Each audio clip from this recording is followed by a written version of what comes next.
Assalamualaikum warahmatullahi wabarakatuh. Izin memperkenalkan diri, nama saya Intan Adelia Pertiwi dari Prodi Hukum Tata Negara kelas H dengan NPM 20210200082 semester 4. Di sini saya akan mempresentasikan makalah saya yang berjudul Kajian Ayat dan Hadis tentang Zina dan Qadzaf atau Pencemaran Nama Baik. Bab 1 Pendahuluan. Yang pertama, latar belakang. Di dalam kehidupan ini, banyak sekali terjadi kejahatan-kejahatan yang dilakukan oleh manusia. Kejahatan itu terjadi karena ada niat yang terbesit dalam hati dan diiringi dengan kesempatan yang ada. Di dalam Islam, setiap perbuatan yang dilakukan akan mendapatkan balasan yang setimpal. Dengan adanya hukuman ini, maka seseorang tidak akan melakukan kejahatan dan supaya dapat menjaga ketertiban dalam kehidupan sosial bermasyarakat. Di negara Indonesia belum ada ketentuan hukum khusus yang mengatur tentang hukuman bagi penuduh zina atau qadzaf. Namun, dalam kompilasi hukum Islam di Indonesia, dijelaskan suami yang menuduh istrinya berbuat zina dan mengingkari anak yang dikandung istrinya atau anak yang telah dilahirkan istrinya, sedangkan istrinya menolak tuduhan dan mengingkari hal tersebut, maka keduanya dapat melakukan sumpah di depan majelis hakim. Maka akibatnya, hukum dari sumpah ini adalah status perkawinan keduanya untuk putus selamanya.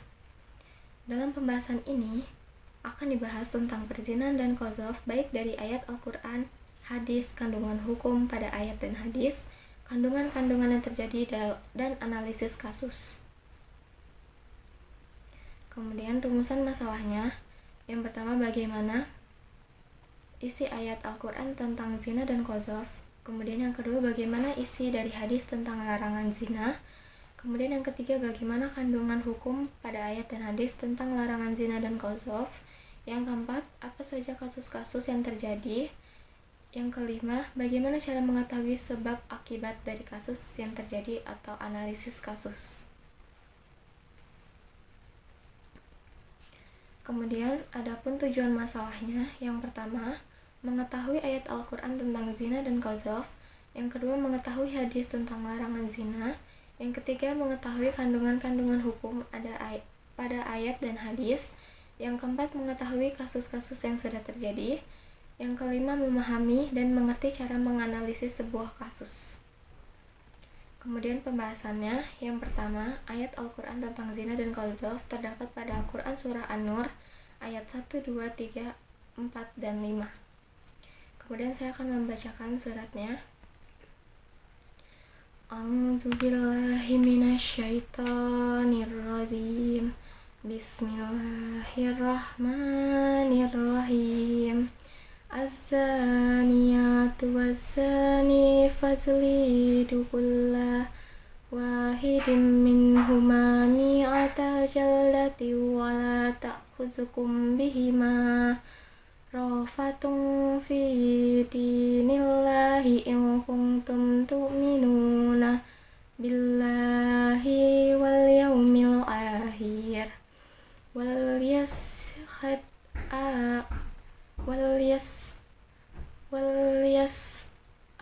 adabahu ma ta'ifatum minal mu'minin. Az-zani la yankihu illa zaniyatan aw musyrikatan waz-zaniyatu la yankihuha illa zanin aw musyrik wa hurrima zalika 'alal mu'minin.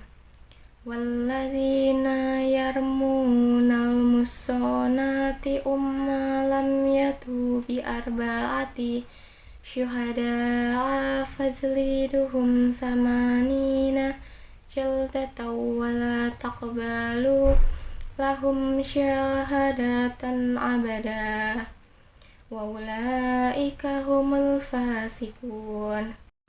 Shadaqallahul azim. Artinya, perempuan yang berzina dan laki-laki yang berzina, maka darahlah tiap-tiap seorang dari keduanya 100 kali darah. Dan janganlah belas kasihan kepada keduanya mencegah kamu untuk menjalankan agama Allah. Jika kamu beriman kepada Allah dan hari akhir, dan hendaklah pelaksanaan hukuman mereka disaksikan oleh sekumpulan orang-orang yang beriman.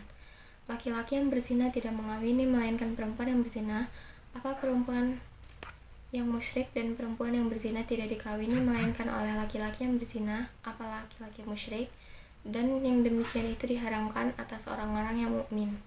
Dan orang-orang yang menuduh wanita-wanita yang baik-baik atau berbuat zina, dan mereka tidak mendatangkan 4 orang saksi, maka daralah mereka yang menuduh itu 80 kali darah, dan janganlah kamu terima kesaksian mereka buat selama-lamanya. Dan mereka itulah orang-orang yang fasik. Kemudian yang kedua, adapun asbabun nuzul ayat. Menurut riwayat Imam Nasai dan Abdullah bin Amr, bahwa ada seorang perempuan bernama Ummu Mahzul atau Ummu Mahdun yang memiliki kecantikan, dan ada seorang sahabat Nabi ingin mengawininya, maka turunlah tersebut. Kemudian yang kedua ada hadis tentang larangan zina. Bismillahirrahmanirrahim. Wa an Ubadah bin Samit qala Rasulullah sallallahu alaihi wasallam huzu ani faqad ja'alallahu lahunna sabila al-bikru bil-bikri jaldu mi'ati wa nafyu sanah wa sayyibu bisayyibi jaldu mi'ati wa rajmu. Rawahu Muslim. Artinya, dari Ubadah bin Hamid berkata bahwa Rasul SAW bersabda, ambillah hukum dariku 3 kali mengucapkannya. Allah telah menetapkan hukumnya, bujang berzina dengan gadis dihukum cambuk 100 kali dan dibuang setahun. Duda berzina dengan janda maka dicambuk 100 kali dan hukumannya rajam. Kemudian yang ketiga ada kandungan hukum pada ayat dan hadis tentang larangan zina dan qazaf. Yang pertama, zina adalah perbuatan seorang laki-laki yang bersetubuh dengan perempuan dengan cara memasukkan alat kelamin laki-laki ke dalam alat kelamin perempuan tanpa melalui pernikahan atau pernikahan syubhat atau meragukan. Yang kedua, perbuatan zina adalah haram. Yang ketiga, ayat Al-Quran secara umum menetapkan bahwa hukuman bagi pezina laki-laki dan perempuan, baik belum menikah atau sudah menikah, adalah cambuk 100 kali.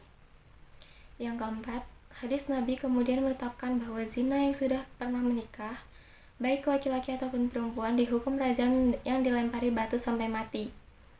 Namun, pendapat ini ditolak imam lain dan mazhab Khawarij. Yang kelima, pelaksana hukuman zina adalah pemerintah atau yang ditunjuknya. Yang keenam, tidak boleh memberi pertolongan seperti membebaskan tanpa dasar kepada pelaku perbuatan zina. Yang ketujuh, pelaku perbuatan menuduh zina kepada orang lain namun tidak dapat menampilkan 4 saksi mata, pelakunya dihukum cambuk 80 kali. Kemudian, yang keempat ada kasus. Contoh kasusnya yaitu pasangan remaja non-muhrim di Banda Aceh dicambuk 100 kali setelah terbukti berzina. Keduanya mengaku dan bersumpah di depan hakim telah bersetubuh di sebuah rumah kos di kawasan Berawe, Kecamatan Kutaalam. Eksekusi cambuk digelar di Masjid Ar-Rahman Kompleks Perumahan Pantiara, Kecamatan Lueng, Bata, Banda Aceh. Ratusan warga ikut menyaksikan sebuah panggung lengkap dengan terpal didirikan di sana. Satu persatu terdakwa dihadirkan ke atas panggung. Sebelum dicambuk, mereka diperiksa kesehatannya oleh tim medis. Setelah dinyatakan sehat, Algojo melaksanakan tugasnya. Rotan mendarat ke punggung terpidana sesuai hitungan dari jaksa. Proses cambuk keduanya melibatkan 2 algojo. 1 algojo mencambuk dengan kelipatan 20 kali. Tim kesehatan berkali-kali menawarkan keduanya terdakwa air minum. Keduanya ditangkap warga saat tengah berbuat zina di sebuah rumah kos di kawasan Berawi 2 bulan lalu. Mereka mengaku dan bersumpah di depan hakim, itulah alasannya hakim memutuskan hukuman cambuk 100 kali. Kemudian yang kelima, ada analisis kasus. Zina dalam Islam merupakan sebuah perbuatan terlarang dan mendapatkan balasan yang terdiri dari Allah Subhanahu wa Ta'ala. Seringkali zina selalu dikaitkan dengan hubungan intim yang dilakukan oleh 2 perempuan dan laki-laki yang bukan muhrim. Namun nyatanya sinar tidak hanya terbatas pada perbuatan tersebut. Namun perbuatan zina juga dapat disebut pada perbuatan-perbuatan yang mampu membangkitkan nafsu syahwat dari lawan jenis bukan muhrim. Dalam Al-Quran telah disebutkan secara jelas bahwa Allah SWT melarang hambanya untuk menjauhi nafsu syahwat terhadap lawan jenis yang bukan muhrimnya. Selain mendatangkan dosa dan azab yang pedih dari Allah, perbuatan zina juga dapat menimbulkan berbagai bahaya hingga ancaman penyakit pada tubuh apabila dilakukan secara terus-menerus. Zina dalam Islam secara tegas merupakan perbuatan haram yang termasuk dalam dosa besar. Hal tersebut seperti yang tertulis pada firman Allah Quran Surah Al-Furqan ayat 68-69. Selain mendapatkan dosa besar dan laknat dari Allah SWT, zina dalam Islam juga dapat mendapatkan hukuman yang setimpal saat di dunia. Hukuman tersebut tak lain berupa rajam atau dilempari batu hingga mati. Sedangkan para pelaku yang belum menikah, maka pelaku akan mendapatkan hukuman cambuk sebanyak 100 kali hingga diasingkan dalam waktu setahun. Tak hanya berdosa, zina dalam Islam juga dapat mendatangkan berbagai bahaya yang mengintai bagi para pelaku. Terlebih jika hal ini sering kali dilakukan, maka berbagai ancaman gangguan kesehatan pun juga dapat timbul hingga mengakibatkan kematian. Tak hanya mendapatkan kerugian saat di dunia, pelaku zina dalam Islam juga akan diberi balasan oleh Allah SWT kelak di kemudian hari. Hal ini seperti yang pernah disampaikan Rasulullah SAW dengan sabda, 2 kejahatan akan dibalas oleh Allah ketika di dunia, zina dan durhaka kepada ibu bapak. Hadis riwayat Tabrani. Melakukan zina berarti sama dengan menghilangkan cahaya mulia dari raut wajah hingga memperpendek usia di muka bumi. Maka dari itu, hindari untuk melakukan zina dan semakin dekatkan diri kepada Allah SWT saat nafsu duniawi terasa menggebu-gebu. Alihkan secara langsung dengan melakukan berbagai ibadah yang justru akan membawa kita ke jalan kebenaran di dunia dan akhirat. Menurut Imam Malik dan Imam Syafi'i, jika seorang muslim mengakui secara sadar telah melakukan perbuatan zina dalam 1 kali ucapan, maka sudah cukup baginya untuk dijatuhi hukuman. Akan tetapi, berbeda dengan Imam Abu Hanifah, yang berpendapat bahwa seorang yang mengakui dirinya telah berbuat zina, hukuman baru dapat dijatuhkan jika diucapkan sebanyak 4 kali di tempat yang berbeda. Hal tersebut disarankan agar apakah pengakuannya dilakukan dengan kesadaran atau atas tekanan orang lain. Para ulama sepakat bahwa perbuatan zina dapat ditetapkan berdasarkan keterangan para saksi. Berdasarkan Quran Surah An-Nur ayat 4 dan Quran Surah An-Nisa ayat 15. Penetapan zina harus dengan keterangan 4 orang saksi. Seseorang yang menuduh zina orang lain mesti mengajukan bukti-bukti yang kuat secara spesifik. Apalagi, perbuatan zina cenderung dilakukan secara tertutup sehingga amat sulit pembuktiannya. Persaksian baru dapat diterima jika balik dan berakal melihat langsung kejadian tersebut adil dan objektif. Menurut ulama, ada 3 cara yang bisa dilakukan dalam konsep atau menuduh orang lain berzina, yaitu secara jelas atau syarih, kiasan atau kinayah, dan sindiran atau ta'rid. Artinya, segala bentuk verbal yang isinya menggunjingkan orang lain sambil menyelipkan tuduhan-tuduhan bahwa seseorang telah berzina, termasuk dalam perbuatan qadzaf. Zina merupakan dosa besar, oleh karena itu patutlah berhati-hati dalam menuduh seseorang. Memfitnah atau menyebar berita bohong bahwa orang lain telah berbuat zina juga termasuk dosa besar, karena perbuatan zina bisa menimbulkan berbagai rentetan masalah dari segi teologi, sosiologis, dan yuridis. Maka menuding zina juga perbuatan yang serius pula. Berdasarkan Quran Surah An-Nur ayat 4 dan 5, hukuman bagi si penuduh didera sebanyak 80 kali di depan umum.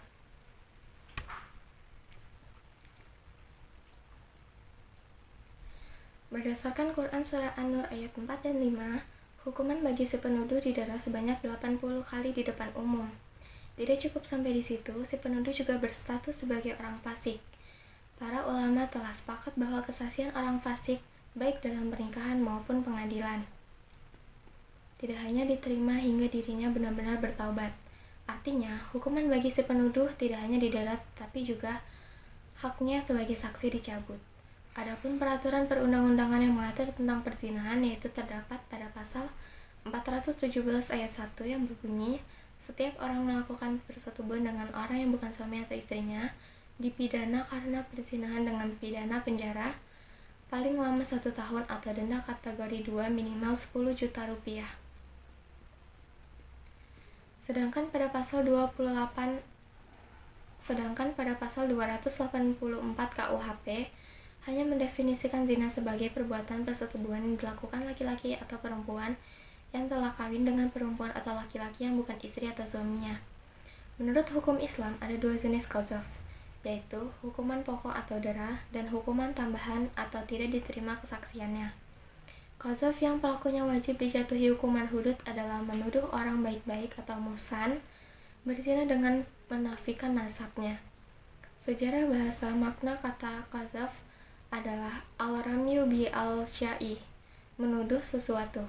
Sedangkan secara istilah dalam menuduh zina atau melakukan liwat, tindak pidana juga berlaku dalam tindak pidana ta'zir, yaitu terhadap segala bentuk tuduhan yang diharamkan bagi setiap muslim. Contohnya seperti menuduh orang lain melakukan pencurian, menuduh orang lain meminum minuman keras, dan lain sebagainya. Namun, dalam pembahasan hukum pidana Islam, istilah qadzaf lebih ditekankan kepada menuduh orang lain berbuat zina, baik wanita maupun pria, melalui pernyataan yang jelas maupun menyatakan anak seorang bukan keturunan ayah dan ibunya.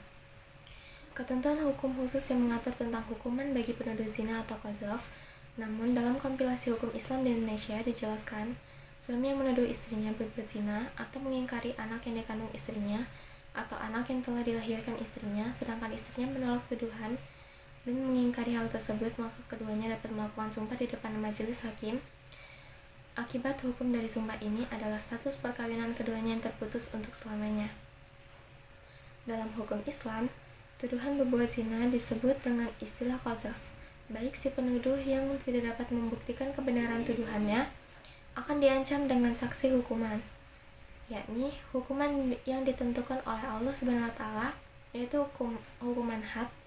KUHP juga mengatur masalah tuduhan yang dapat mencemarkan nama baik seseorang dan mencemarkan kehormatan. Kejahatan tuduhan dalam KUHP disebut dengan delik penghinaan.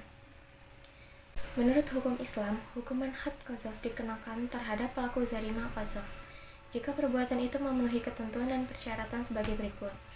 Syarat bagi pelaku yaitu bahwa ia bermaksud dan berniat melakukan tindak pidana. Kemudian, bagi yang tertuduh bahwa ia tergolong orang yang baik-baik.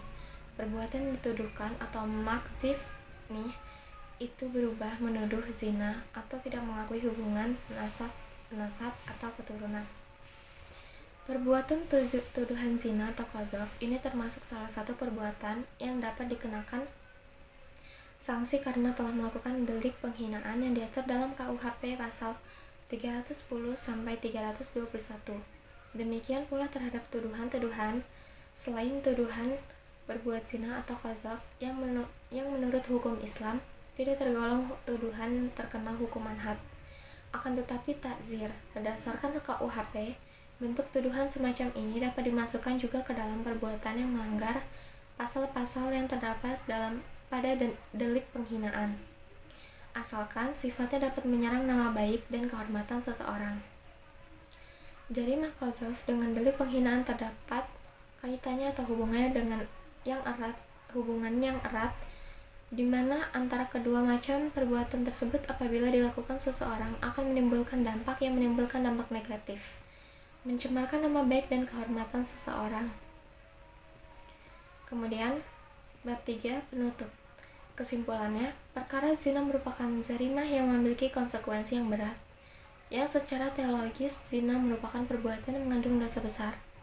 Bagi masyarakat yang mendasarkan hubungan seksual sebagai relasi biologis, spiritual, moral, dan sosial, berzina merupakan suatu perbuatan penyelewengan dalam tradisi bermasyarakat. Dalam Islam, jenis hukuman zina atau had terbagi menjadi 3, yaitu hukuman rajam, dera, dan pengasingan atau penjara. Karena beratnya konsekuensi dan hukuman bagi pelaku zina, Islam memberikan persyaratan yang cukup ketat dan pembuktiannya. Hal tersebut sebagai upaya agar tidak mudah menuduh orang secara sembarangan telah melakukan perbuatan haram tersebut. Konsep dalam menuduh orang lain berbuat zina, baik tuduhan itu melalui pernyataan yang jelas maupun menyatakan anak seseorang bukan keturunan ayahnya. Perbuatan ini termasuk dosa besar yang dapat merusak masyarakat dan merobohkan tiang-tiangnya.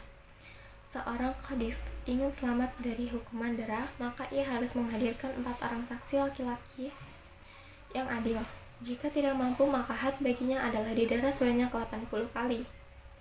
Tidak terima kesaksiannya untuk selamanya dan termasuk golongan orang yang fasik. Al-Quran dan Sunnah telah menetapkan hukuman tertentu untuk kesalahan-kesalahan tertentu. Kesalahan-kesalahan tersebut disebut dasar yang mengharuskan adanya hukuman. Kesalahan-kesalahan tersebut seperti contohnya berzina dan menuduh zina atau qadzaf. Terhadap pelaku salah satu perbuatan ini dikenakan hukuman sebagaimana yang telah ditetapkan Allah dan Rasul-Nya.